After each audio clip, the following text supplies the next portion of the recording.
Le procès des massacres du 28 septembre 2009 arrivera-t-il à nous donner toute la lumière sur ces massacres? C'est la question que j'ai choisie parmi tant d'autres que vous avez envoyées pour que nous puissions mener une réflexion, et dans cette vidéo, nous vous disons tout, suivez.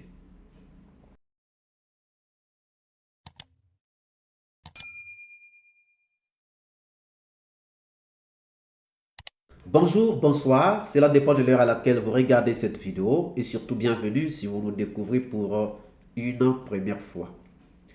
Vous avez été nombreux à m'envoyer des questions de réflexion et j'ai donc choisi cette question qui est revenue plusieurs fois. Le procès des massacres du 28 septembre 2009 nous fera-t-il toute la lumière sur les massacres? Chers amis, quand nous regardons l'argent dépensé dans ce procès, quand nous regardons les moyens déployés dans ce procès, quand nous regardons les familles endeuillées, quand nous regardons l'état de certaines victimes, quand nous regardons l'énergie dépensée, et quand nous regardons, chers amis, tout ce qui s'est fait autour du procès des massacres du 28 septembre 2009, nous disons que ce procès doit nous faire toute la lumière sur les massacres du 28 septembre 2009. Cependant, lorsque nous regardons les différentes failles observées dans ce procès, nous nous posons la question de savoir est-ce que ce procès va arriver à rétablir toute la vérité sur les massacres du 28 septembre 2009. À quoi cela servira si la vérité n'est pas donc complètement rétablie? À quoi auront donc servi tous ces moyens déployés? À quoi auront donc servi toutes les énergies dépensées? À quoi aura servi tout cet argent dépensé? À quoi aura servi tout le temps dépensé? Ce procès doit donc nous faire toute la lumière. Oui, toute la lumière. Mais c'est quoi faire toute la lumière sur le procès des massacres du 28 septembre? Faire la lumière sur le procès des massacres du 28 septembre 2009, c'est retrouver aussi tous les acteurs qui ont participé au massacre du 28 septembre 2009. Or, aujourd'hui, il y a encore beaucoup qui sont absents. Mettre la lumière sur le procès des massacres du 28 septembre 2009, c'est aussi identifier le vrai nombre de morts, identifier les noms des morts, des disparus. Faire la lumière sur le procès des massacres du 28 septembre 2009, c'est aussi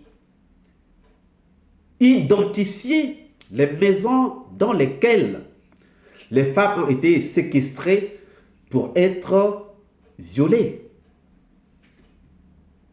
Faire la lumière sur ce procès, sur ces massacres, c'est aussi identifier les propriétaires de ces maisons et les clients qui sont passés se servir dans ces maisons.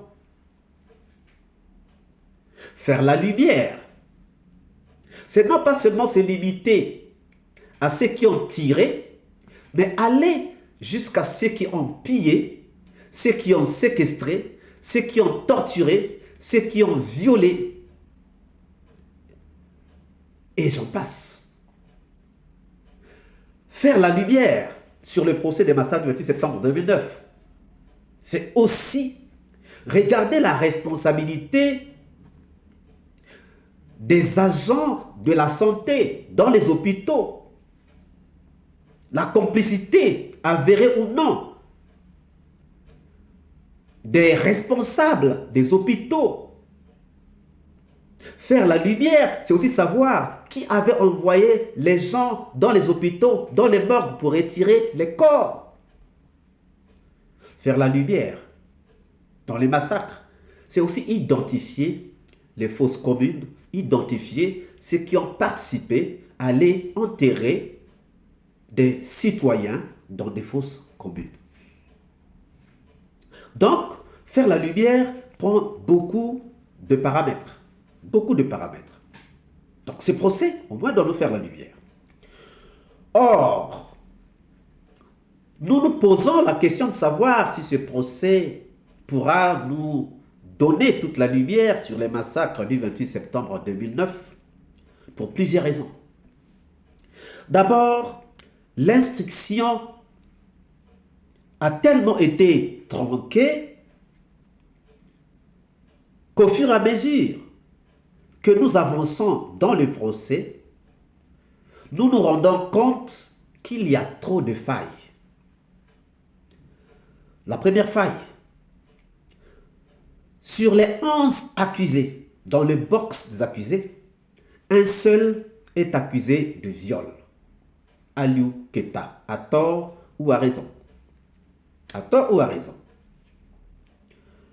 Donc, sur les 11, il y a seulement Aliou Keita qui est accusé de viol.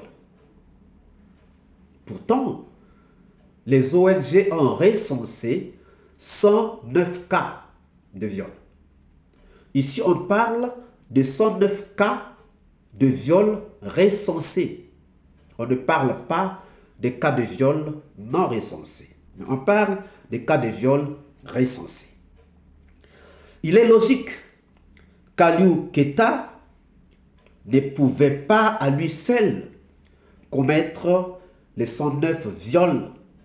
Même s'il aurait participé à ces viols, il ne pouvait pas commettre les 109 viols, en prenant seulement le nombre de viols recensés. Où donc sont passés les autres acteurs de viol? Où donc sont passés ceux qui ont commis les autres viols que Aliou Keita n'aurait pas commis? Donc, nous avons des absents et des grands absents.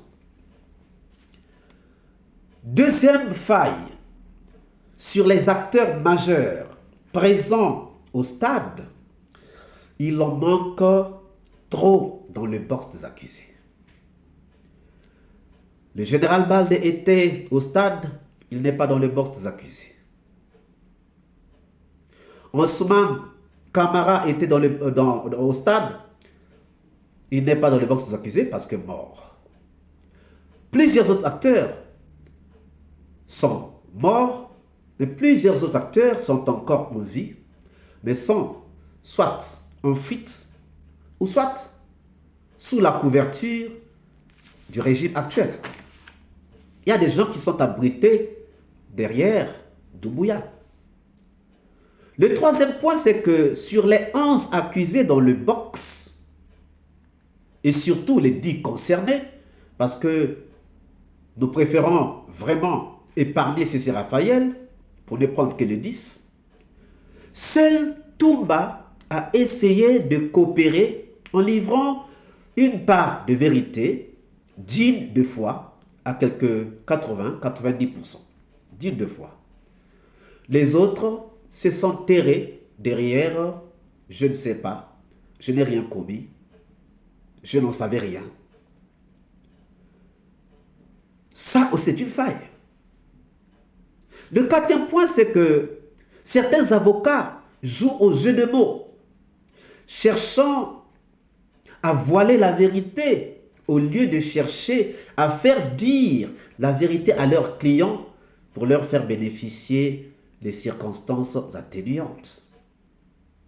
Donc, il y a des avocats qui sont en train de jouer le jeu des accusés. Et le cinquième point que nous pouvons relever, c'est le risque de la fin de la transition. La fin de la transition risquera de tout mettre à l'eau. Pourquoi nous le disons? le CNRD a eu le courage d'organiser ce procès là où Alpha Condé, civil et juriste, qui s'est pourtant battu pour l'état de droit, n'a pas pu avoir le courage ou sinon la volonté de le faire. Le CNRD a promis remettre le pouvoir aux civils après la transition, une transition de 3 ans. Or, à cette allure du procès, la transition, si les délais sont respectés, risquera de laisser le procès en cours de route. Or, bien que la transition a organisé ce procès, mais si la transition n'arrive pas jusqu'à la fin de ce procès, si les délais s'arrêtent avant donc la fin du procès, la transition risquera de se servir de ce procès pour rallonger son mandat. Ce qui risquera de donner ou de créer, de générer de la colère au niveau des politiques. Un risque. Et si la transition dit le mandat est arrivé à la fin, même si le procès n'est pas encore terminé, on part, ça donnera aussi, ça laissera aussi le procès à la merci des nouveaux dirigeants qui, on ne sait pas s'ils vont avoir cette volonté de continuer avec ce procès. En tout cas, jusqu'à preuve du contraire, nous croyons que la vérité sera rétablie. C'est vrai qu'il y a des absents, mais les absents sont en train d'être rattrapés petit à petit. C'est vrai qu'il y a des gens en fuite, mais on va les rattraper petit à petit. C'est vrai qu'il y a des gens qui sont sous la couverture du régime actuel, mais le régime actuel a déjà lâché plusieurs, donc pourra continuer à coopérer pour lâcher les autres. Voilà donc la réflexion que nous pouvons faire de cette question que vous avez posée, que vous avez été nombreux à poser. Maintenant, sans être pessimiste, vous, que pensez-vous? Pensez-vous que ce procès arrivera à rétablir toute la vérité dans le massacre du 28 septembre 2009? Nous attendons vos réponses dans les commentaires.